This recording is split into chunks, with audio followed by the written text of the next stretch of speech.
복음 17장 20절 21절 가지고 하나님의 나라 이런 제목으로 같이 은혜 나누기 원합니다. 지금 한참 저 카타르에서 아시안컵 축구대회가 있는데 우리나라가 16강전에서 사우디하고 경기하면서 참 다 졌는 줄 알았는데 추가 시간에 그렇게 또 동점을 넣고 나중에 승부차기에서 이겨가지고 극적인 역전승 거두고 또 8강전에서도 호주하고 다 지다가 마지막 추가 시간에 또 이렇게 동점골 넣고 연장전에 가서 또 손흥민이가 한 골 넣어가지고 아주 극적인 그런 승리를 거두었습니다. 얼마나 참 짜릿했는지. 그런데 막상 4강전에서는 아주 손쉬운 상대라고. 우리나라는 피파 그 축구 서열이 23이고 바레인은 87입니다. 그러니까 막 한참 떨어진 실력이다. 그래서 편안하게 보겠다.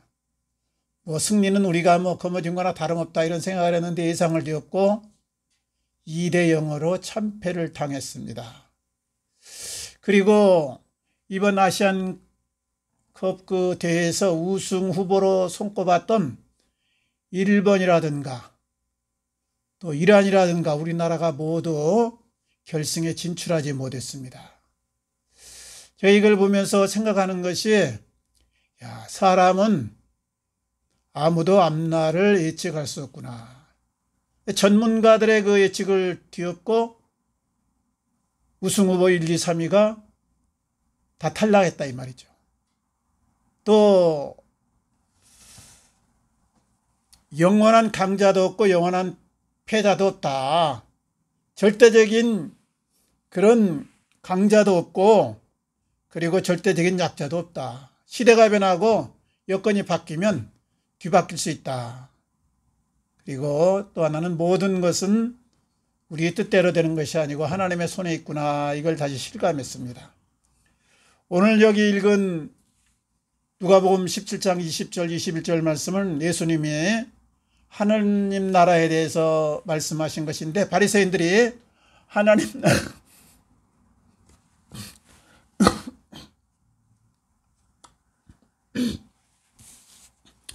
하나님 나라에 대한 질문을 했을 때 대답하신 그런 말씀입니다.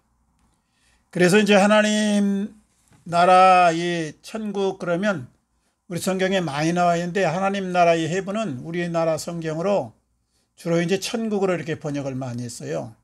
그래서 우리가 천국 그러니까 내세적인 이런 그 죽어서 가는 나라다. 그리고 장소적인 개념으로 많이 생각을 하는데 사실 이 장소적인 개념이라기보다는 하나님 나라의 원뜻은 주권적인 개념이 있습니다. 나라 그러면은 세 가지가 꼭 필수 요건이잖아요. 국민이 있어야 되고 그 다음에 이제 땅이 있어야 되고 세 번째가 이제 주권이 있어야 되는 겁니다. 그런데 옛날에 우리 베를린 올림픽에서 손기정이가 마라톤을 뛰어가지고 우승을 했지 않습니까? 월경안을 썼는데 그때 한국인으로 뛰지 못하고 일장기를 가지고 뛰었어요. 일장기. 그러니까 일본인으로 뛰었다 이거죠. 왜냐? 우리나라가 주권이 없어가지고 일본의 지배를 받는 시절이라 그랬습니다. 사실 하나님이 나라는 그러니까 영토적인 개념이라기보다는 주권적인 개념이다. 하나님이 통치하는 나라를 하나님의 나라라고 하는 겁니다. 예수님께서 이 땅에 오셔서 하나님 나라를 말씀할 때는 예수님의 이 초림부터 그러니까 예수님이 오셨을 때부터 이제 재림 사이에 현재적인 하나님 나라를 이루는 것이고 또 하나는 마지막에 우리가 이제 백보자 심판을 거쳐서 영원한 들어가는 나라, 행복의 나라, 하나님 나라 천국을 또 말씀하는 겁니다. 그러니까 성경에는 이 이중적인 뜻이 있는 것이죠. 그래서 오늘 말씀에서 예수님이 하나님 나라는 여기 있다 저기 있다 못하리니 장소적인 개념이 아니다 이 말이죠.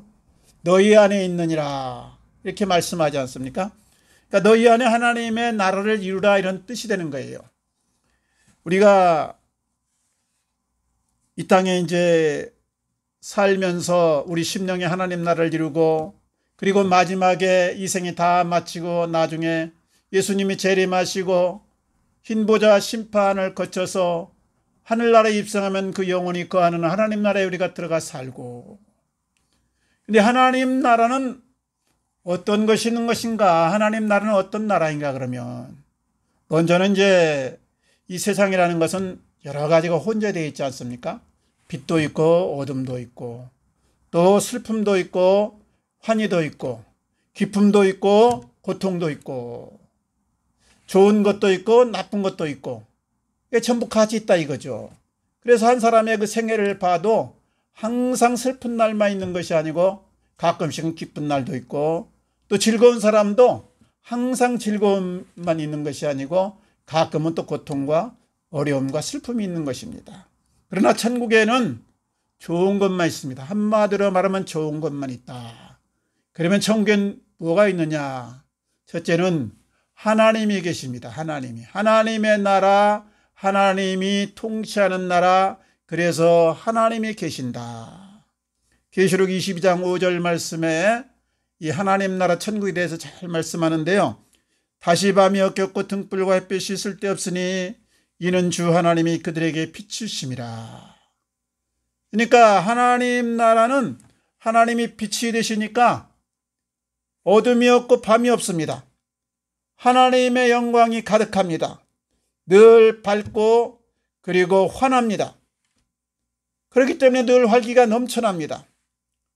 마찬가지로 우리가 이 세상 살고 예수를 믿고 나서 하나님의 영이 우리 가운데 임하면 우리가 활기찬 인생을 살게 되고 밝은 인생, 깨끗하고 당당한 인생을 살 수 있게 되는 것입니다. 두 번째, 하나님 나라는 어떤 나라냐? 행복과 기쁨의 나라다. 행복한 나라, 기쁨의 나라다 이 말이에요. 싸움이나 다툼이 없습니다. 곡하는 것이나 죽음이 없습니다. 다시는 눈물이 없고 슬퍼하지 않아도 됩니다. 그러나 사실 세상은 그렇지 않죠. 늘 염려가 있고 문제가 있고 또 과제가 있어가지고 그것 때문에 걱정도 되고 슬퍼하게 되고 안타까워도 하게 되고, 하나님의 영이 우리에게 임했다고 해서 우리 안에서 온전히 문제가 없어지고 과제가 없어지고 슬픔이 없어지느냐? 그건 아닙니다. 예수를 믿으면 즉시 모든 문제가 해결되지 않습니다. 예를 들어서 식물을 이제 건건한 땅, 메마른 땅, 아주 살기 어려운 땅에서 살던 식물을 아주 기름진 땅, 좋은 땅으로 옮겼다 그러면 곧바로 열매를 맺고 곧바로 튼튼해지고 곧바로 그냥 결실이 맺히느냐, 꽃을 피우느냐? 그게 아니죠.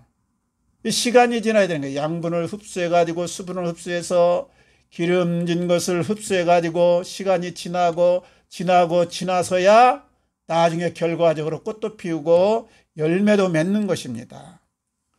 우리가 예수를 믿었다고 해서 모든 문제가 다 풀리고 또 고통이 완전히 없어진다 그러면 예수 안 믿을 사람이 없겠죠.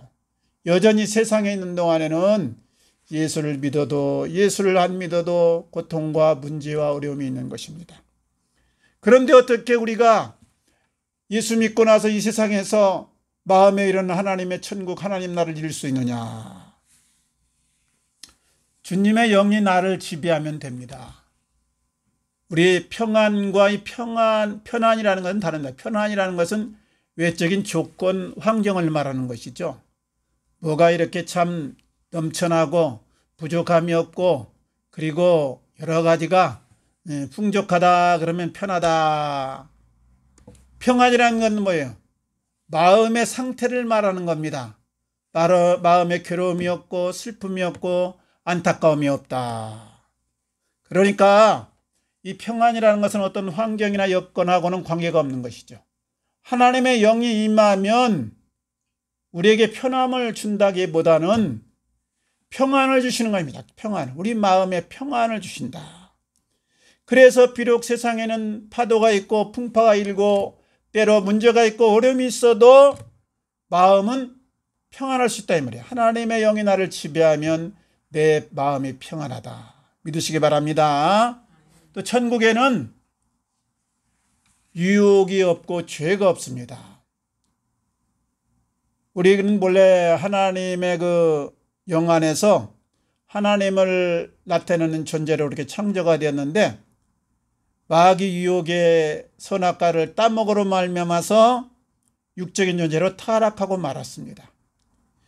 그래서 이 세상이 전부인 것처럼 자꾸 그렇게만 살아갑니다. 그래서 육신의 욕심을 따라서 변질되고 또 생각이 흐려지고 엉뚱한 짓을 하면서 살게 됩니다. 우리가 예수를 믿고 나면 우리 마음에 하나님 나라가 이루어지는데 하나님 나라가 시작되면 전에는 마귀가 시키는 대로 육신의 욕심을 따라 살던 내가 이제 다시는 육을 따라 살지 아니하고 영을 따라서 하늘을 바라보면서 하나님의 뜻을 바라보면서 하나님의 통치를 받으면서 그렇게 살게 되는 것입니다. 그래서 우리가 유혹과 죄로부터 자유함을 얻을 수가 있는 것입니다. 또 천국에는 이 감사가 넘쳐납니다. 감사와 찬양이 넘쳐난다. 하나님 나라에는 불평이나 한숨이나 그리고 원망이 없습니다. 늘 감사와 그리고 찬송이 넘쳐납니다. 세상에는 이제 그렇지가 않죠. 좋을 때도 있고 나쁠 때도 있고 그래서 때로는 짜증나고 원망이 나고 불평할 게 많습니다. 그런데 우리가 어떻게 하나님 나라를 이룰 수가 있느냐? 어떻게 현실에서 늘 감사하면서 찬송만 할 수 있느냐? 우리 말에 말이죠. 운칠기삼이라는 말이 있습니다. 운칠기삼. 어떻게 들으면 잘 뭔지 감이 안 오는데 운이 7이고 기, 내 하기 나름이 3이다.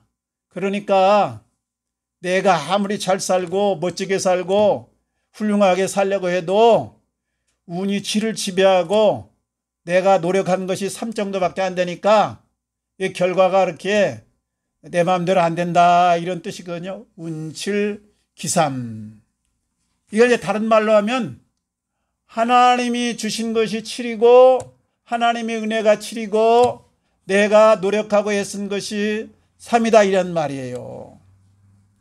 사람은요 원래 내가 뭘 열심히 하고 내가 힘쓰는 것보다 원래 주어진 복이 이게 더 큽니다.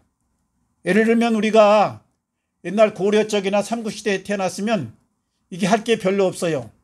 신분 제도에 아니면 어떤 인습에 매여가지고 그저 윗사람들 종노릇하면서 시키는 대로 왕의 명령을 따라서 살 수밖에 없는 것이죠. 자유를 누릴 수가 없어요.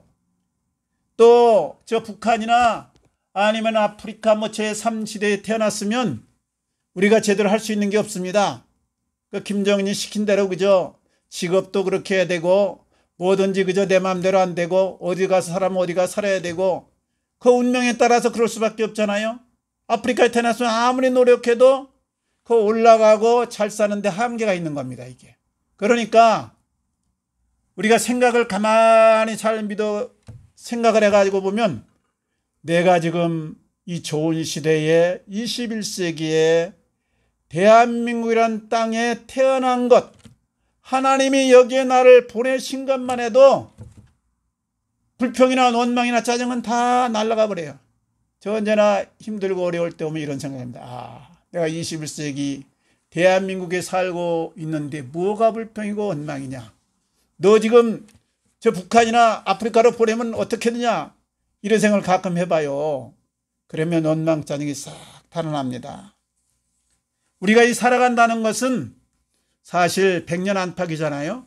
그러니까 이것이 영원한 것도 아니고 하나의 지나가는 여행객으로서 추억 쌓기 과정에 불과한 겁니다. 우리가 마음을 좀 가볍게 가져야 돼요. 때로는 막 고민되고 어렵고 죽을 것 같지만은 이거 다 지나갑니다. 그래서 고난, 슬픔, 안타까움도 지나가고 환희나 기쁨이나 열광하는 것도 지나가고 이거 잠시 잠깐이에요. 우리가 나중에 하늘나라 가서 세상에서 어떻게 지냈습니까? 이웃에 있는 성도하고 얘기를 나누는데 잘 먹고 잘 살다 잘 놀다 그냥 왔습니다. 그럼 할 말 없잖아요. 이렇게 짜릿짜릿하고 이렇게 어려움이 있고 이런 그 고비가 있었지만 그때 이렇게 하나님이 은혜를 주셔서 그걸 감당하게 하시고 이겨냈습니다. 간증하면 얼마나 더 멋지겠어요. 그러니까 세상은 추억 쌓기다. 잠시 잠깐 여행객으로 하나님이 주신 소명을 따라서 내가 잘 지내다가 그 영원한 나라에 가서 정말 행복을 우리가 누리게 하게 한 것이다. 이걸 늘 잊지 말고 이런 그 환경이나 여건에 지배당하지 말고 늘 우리가 즐겁게 사시기를 바랍니다. 우리는 거기다가 하나님의 자녀가 되었잖아요. 그러니까 전지전능한 하나님 자녀가 되었으니 최후의 보루가 있어요. 아주 어려면 하나님 앞에 죽기 살기로 매달리면 하나님이 응답합니다. 그리고 하늘이 무너져도 솟아날 구멍이 있어요. 혹 하늘이 무너져가지고 솟아나지를 못하면 그냥 죽으면 어디 갑니까? 더 좋은 저 천국 하늘나라 우리가 가는 거지 않습니까? 그래서 이 믿음만 우리가 제대로 딱 가지고 있다 그러면 여건이나 환경에 휘둘리지 아니하고 늘 기쁘고 즐겁게 찬송하며 감사하며 살 수 있는 것입니다. 그러나 이 세상의 신은 누굽니까? 이상신. 이상신이 우리를 지배하고 있는데 육신에 사는 날 동안 이게 마귀예요, 마귀. 마귀가 이상신이라고 그랬어요. 사탄 마귀가. 그래서 우리 사탄 마귀가 우리가 이렇게 밝게 살고 당당하고 그리고 감사하면서 항상 창소하면서 이렇게 살도록 내버려두지를 않습니다. 그래서 마귀는 때로 유혹이라는 걸 달콤한 것 가지고 유혹하고 때로는 여러 가지 무서운 걸 가지고 또 이렇게 위협을 해옵니다. 마귀가 사용하는 게 뭐예요? 달콤한 것으로 유혹, 또 여러 가지 우리가 두려워하는 것 같고 유혹. 마귀에 빠져들지 않으려고 하면은 우리가 하늘나라의 삶을 현재에서 우리 마음에 이루려고 하면은 어떻게 해야 되느냐? 첫째, 늘 하나님 안에 거해야 됩니다. 하나님 안에 거하자. 사실 우리가 영적인 이 존재는 어떻게 이길 수가 없는 것이에요.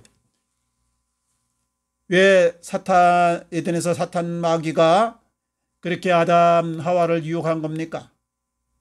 하나님의 만드신 행복의 동산에서 아담과 하와가 잘 행복하게 살고 있었는데 하나님이 딱 명하신 것이 하나 있어요.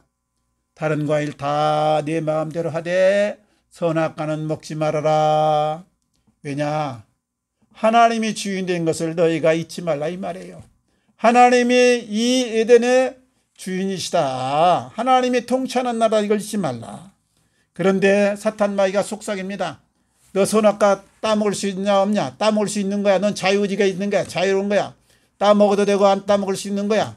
내가 따먹으면 하나님같이 눈이 밝아지는 거야. 그래가지고 이 자유의지를 가지고 남용을 한 결과 선악과를 손을 대지 말아야 되는데 선악과에 손을 대고 만 것입니다. 많은 사람이 마귀 함정에 빠져가지고 하나님 주신 자유를 가지고 남용을 합니다. 그래가지고 엉뚱한 결과를 자꾸 만듭니다. 사람은 건강하면요 몸에 좋은 것만 하느냐 아니에요. 막 엉뚱한 짓을 많이 한다. 스릴을 즐기고 에베레스트 산도 올라가고 또 윙스위트를 타고 막 70km씩 그렇게 하면서 스릴도 즐기고 번지점프도 하고 또 몸에 좋은 건 안 하고 입에 좋은 것만 먹고 그래가지고 나중에 비명 행사하기도 하고 또 건강을 잃어버리기도 합니다. 참 안타깝습니다. 건강할 때 이걸 선용해야 되는데 쓸데없는데 짜릿짜릿한데 순간적인 즐거움에 매몰되다가 생명을 잃고 건강을 잃는다 이거죠. 시간이 조금만 나고 여유가 생기면 게임을 하고 또 자극적인 마약을 하고 노름을 하고 허튼 짓을 자꾸 해야 됩니다. 왜냐? 마귀의 그 속삭임에 넘어간 것이죠. 허튼 짓 하지 말고 시간 나면 하나님이 주신 참 자유로운 나에게 주신 여유 이것 가지고 공부하고 운동하고 미래를 위해서 얼마나 그렇게 축적해 나가면 좋겠어요. 공돈이 생기면요 사람이 술을 먹을까 어디 쓸까 이것부터 생각하는데 그렇지 말고 그냥 저축부터 해두세요. 저축. 나중에 쓸 것은 나중에 생각 저축부터 해요. 그러면 우리 삶이 점점 풍성한 데로 나가고 더 큰 자유를 얻는 삶으로 나가게 됩니다. 이 악한 영은 우리 생각을 타고 역사하고 감정을 타고 역사하는데요, 자꾸 우리에게 소모적이고 파괴적인 순간적인 이 쾌락에 매몰되게 이끌어 갑니다. 그래서 이 혈과 육을 가진 우리 사람으로서는 영적인 이 마귀를 물리치기가 쉽잖아요. 마귀가 무슨 삼지창 가지고 귀신의 모양으로 오면 처단하겠지만 생각을 타고 감정을 타고 온다니까요. 그래서 우리가 이걸 이기려면 의식적으로 하나님을 자꾸 가까이 성령을 의지하고 인도를 따라 살려고 애를 써야 됩니다. 그때 하나님이 우리를 도와주시고 또 아름다운 열을 맺도록 이끌어 주신 걸 믿으시기 바랍니다. 그리고 하나님 안에 거하되, 하나님 안에 거해야 되는데 주인의 자리를 하나님께 내드려야 돼. 주인의 자리를. 하나님의 뜻을 따라 살기 원한다. 예수 믿고 나면 그러지만은 여전히 내 속에 주인의식을 내려놓지를 못합니다. 그래서 우리가 예배를 드려도 기도를 해도 봉사라고 헌신을 해도 자꾸 하나님이 뭐를 원하실까, 하나님이 어떻게 해야 기뻐할까, 여기에 초점을 맞추기보다는 하나님께 어떻게 해서 타낼까, 하나님 이것도 주시고 저것도 주시고, 하나님 다 알고 계세요, 이거 사실. 그런 데만 신경을 너무 집중하거든요. 금식 기도도 예를 들면은 아주 죽게 돼가지고 육신적인 문제 가지고 금식하는 건 사실은 좋은 게 아니고, 문제는 영혼 구원을 위해서거나 하나님의 기뻐하는 이 선교를 위해서 아주 그렇게 하면 더 좋은 것이죠. 이제 장성한 분량으로 우리가 나가야 하는데, 어린아이 때는 자꾸 부모에게 뭘 타낼까, 달콤한 것, 그리고 당장 좋은 것만 달라고 자꾸 때를 씁니다. 근데 이제 장성한 분량으로 나가면 부모 마음을 헤아리게 되는 것이죠. 우리가 신앙이 하나님 것 타내가지고 하나님 걸 내가 힘을 얻어가지고 어떻게 하겠다 이런 생각보다 하나님의 마음을 자꾸 헤아리는 쪽으로 나갔어요. 그래서 내가 하나님의 형편을 헤아리고 하나님의 소원을 헤아리고 하나님의 뜻을 헤아리면서 그대로 살게 되면, 하나님은 우리 형편 사정을 다 알고 있어요. 내가 요구하는 건 내 바람도 다 알고 있어요. 그러면 내가 하나님의 마음 가지고 하나님의 소원을 충족해 주면 하나님은 나를 살피시면서 내 모든 것을 채워주시는 것을 믿으시기를 바랍니다. 그리고 또 하나 뭐가 안 되고 또 문제가 생기고 막히거든, 우리가 아담이 선악 갖다 먹고 하나님이 너 왜 따먹었냐, 하나님이 주신 저 하와가 먹으라고 그래서 먹었어요.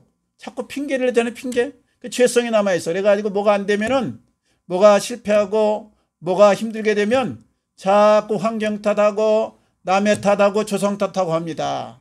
이걸 내려내게 죄성이에요. 마귀아니 죄성이거든요. 그러니까 뭐가 안 되고 힘들 때는, 뭐가 이루어지지 않을 때는 내 부족을 살펴봐. 나를 점검해야 돼. 나를 점검. 나를. 실제보다 태도가 중요하다 이런 말이 있어요. 실제보다 태도가 중요하다. 그러니까 어떤 상황, 어떤 실제적인 현실이 닥쳤는데 그것이 중요한 것이 아니라 그것을 대하는 나의 태도, 나의 모습이 더 중요하다 이 말이에요. 그러니까 어떤 태도, 어떤 여건에 처했느냐보다는 나의 자세가 그것을 이겨낼 수도 있고 거기에 매몰될 수도 있다 이 뜻입니다. 실패의 원인, 안 되는 원인, 힘든 원인을 자꾸 너에게서 찾고 환경에서 찾고 그러면 해답이 없어요. 사실 이 환경이나 다른 사람은요 잘 바뀌지가 않습니다. 나도 나를 바뀌기가 힘든데 암만 저 사람 지적해주고 타일르고 가르쳐도요 한계가 있는 거예요. 한계. 어릴 때는 조금 되는데 나이가 들면 이게 전혀 안 됩니다. 그래서 내가 나이가 좀 들어서는 이제 남에게 충고를 잘 하는데요, 옛날엔 많이 간섭을 하고 막 안타까운 마음에서 그 사람을 위해서 그렇게 막 잔소리 쓴소리다 그랬는데 해도 아무 소용이 없더라고. 그러니까 나를 바꿔. 나를. 무슨 문제가 생겨 어려움이 생기면 나를 살펴. 나를. 왜 이런 어려움이 왔는가, 왜 이런 문제를 하나님이 내게 주셨는가, 하나님이 이것을 통해서 내가 어떻게 하기를 원하는가, 이런 마인드를 우리가 키워야 됩니다. 이렇게. 그래서 건강을 잃어버렸다 그러면 원인을 다른 데 찾지 말고 내가 생활 습관이 어떻게 잘못됐는가 한번 살펴보고 나를 바꿔나가기 바랍니다. 내가 정말 살기 힘들고 쪼들리다 그러면 내가 경제관념이 잘못됐는가, 내가 뭐가 부족한가, 이걸 살펴요. 그리고 뭐가 안 풀리고 자꾸 막힌다 그러면 나에게서 오는 일차. 그러면 하나님께서 역사하고 도와줍니다. 그리고 하나님께 기도해요. 그럴 때 하나님이 나를 통해서 아름다운 역사를 이루시고 또 하나님의 뜻을 이루는 겁니다. 믿으시기 바랍니다. 이야기 하나만 마치겠습니다. 호레이쇼 스페포드라는 분이 있어요. 호레이쇼 스페포드. 19세기 분인데 지금부터 한 이제 100여 년 분인데 시카고의 대변호사입니다. 아주 성공적인 변호사예요. 그리고 의과대학의 법리학 교수고 또 노스웨스트 신학교의 이사이면서 운영위원이고 또 무디 부흥사협회의 재정 담당 집사고 그러니까 육적으로도 잘 나가고 신앙적으로도 아주 열심히 살고 잘 나가는 분입니다. 누구보다도 열심히 살았고 누구보다도 믿음 생활하려고 애를 썼습니다. 그런데 아들이 딸 넷의 아들 하나가 있었는데 아들이 선홍열이라는 병에 의해서 죽고 말았습니다. 너무나 마음이 아팠습니다. 그런데 그러고 나서 얼마 있다가 1871년에 시카고에 대화재가 났어요. 그 도시가 그냥 절반 이상 타버렸어요. 그때 이 변호사의 집도 타가지고 전 재산을 다 잃어버리고 말았습니다. 엄청난 그 시련 앞에서 그 가족들이 울며 이렇게 이야기하다가 우리에게 절대적으로 휴식이 필요하겠다. 한번 여행을 가자. 그래서 유럽 여행을 하기로 했어요. 그래가지고 1873년에 아내와 네 딸과 함께 유럽 여행을 가기로 했는데 그때는 비행기가 활성화 안 돼가지고 대부분 이제 배로 이렇게 갔죠. 그런데 자기에게 갑자기 급한 일이 생겨가지고 자기는 나중에 그럼 합류하겠다. 그리고 먼저 보냈습니다. 그런데 1873년 11월 15일 그의 아내가 이제 네 딸과 함께 여객선에 승선했어요. 그리고 일주일 후에 22일 날 전보가 왔는데요. 밤 2시에 그 배가 그렇게 대생을 지나다가 영국의 철갑선하고 정면으로 충돌했다. 그런데 그때 226명이 죽고 47명만 살아났습니다. 그 선박사고 중에서 아주 큰 사고인데 거의 대다수 사람이 죽고 47명만 겨우 살아났어요. 네 딸은 죽고 그리고 자기 아내만 겨우 목숨을 건졌다는 겁니다. 그래서 영국에 도착했어요. 그래서 뒤늦게 이 소식을 듣고 얼마나 눈앞이 캄캄하고 암담한지. 그러나 사랑하는 딸들을 잃고 시름에 잠겨있을 아내를 생각하면서 자기도 배를 타고 그렇게 영국으로 갔습니다.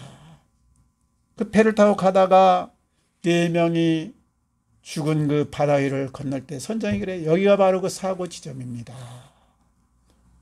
그때 그 바다를 바라보면서 슬픔과 고통 속으로 번제도록 하나님께 울부짖었습니다. 하나님, 왜 내게 이런 시련을 주었습니까? 내가 얼마나 열심히 사는 것을 주님이 아시잖아요. 혹시 제가 지은 죄가 있다고 하면 저 자신을 벌할 일이지 왜 내 딸을 데려가신 겁니까? 어린 딸들이 무슨 죄가 있습니까? 몸부림을 치면서 불평하기도 하고 원망을 하면서 울부짖었습니다. 그런데 얼마 후에 어찌된 일인지 마음에 폭풍과 슬픔이 지나갑니다. 그리고 알 수 없는 평안이 마음에 깃듭니다. 하나님을 의지하는 영혼에게 부어주는 하나님의 평강입니다. 그때 이분이 그 자리에서 그 마음에 일어난 평안을 글로 적었어요. 그것이 바로 내 영혼 평안에 내 평생에 가는 길 순탄하여 늘 잔잔한 강 같든지 큰 풍파로 무섭고 어렵든지 나의 영혼은 늘 편하다. 저 마귀는 우리를 삼키려고 입 벌리고 달려와도 주 예수는 우리의 대장전이 끝내 싸워 이기겠네. 저 공중에 구름이 일어나며 큰 나팔이 울려날 때 주 오셔서 세상을 심판해도 나의 영혼은 거듭겠네. 내 영혼 평안해. 내 영혼 평안해. 이 찬송시를 지었습니다. 그리고 귀국 후에 무디 선생의 그 밑에서 음악 지휘자로 있던 분의 도움을 받아가지고 찬송가를 만들었습니다. 그것이 유명한 내 영혼 평안해. 우리 개혁찬송 413장이고 통일찬송가는 470장이 있잖아요. 스테포드 부부는 그 큰 슬픔과 비극 가운데서도 나중에 정신을 차리고 모든 것을 정리해가지고 어려운 땅, 그때는 참 힘든 땅이었어요. 예루살렘이 1881년 예루살렘으로 가서 팔레스타인인들과 그리고 또 유대인들을 위해서 헌신하면서 그 생애를 살았습니다. 그리고 예수의 사랑과 복음을 전했습니다. 우리가 살아가자면 매 순간 좋은 일만 있는 것이 아니고 때로는 아슬아슬 어려운 일도 있을 수 있습니다. 그러나 이 모든 것이 나중에 천국 하늘나라에 가서 보면 너무나 드라마틱한 이 반전이고 그리고 참 아름다운 추억이 될 겁니다. 우리는 이미 예수를 믿고 하나님 안에 있기 때문에 어떤 일을 만나든지 이겨놓고 싸우는 겁니다. 그래서 우리가 무슨 일을 만나든지 늘 믿음만 지키고 그리고 선한 싸움을 싸우면서 하나님을 붙들고 나가면 됩니다. 그러면 최후의 승리는 우리의 것이 될 줄로 믿습니다. 이 믿음의 승리가 우리 모두의 것이 되시기를 주님 이름으로 축원합니다. 같이 기도하겠습니다. 아버지 감사합니다.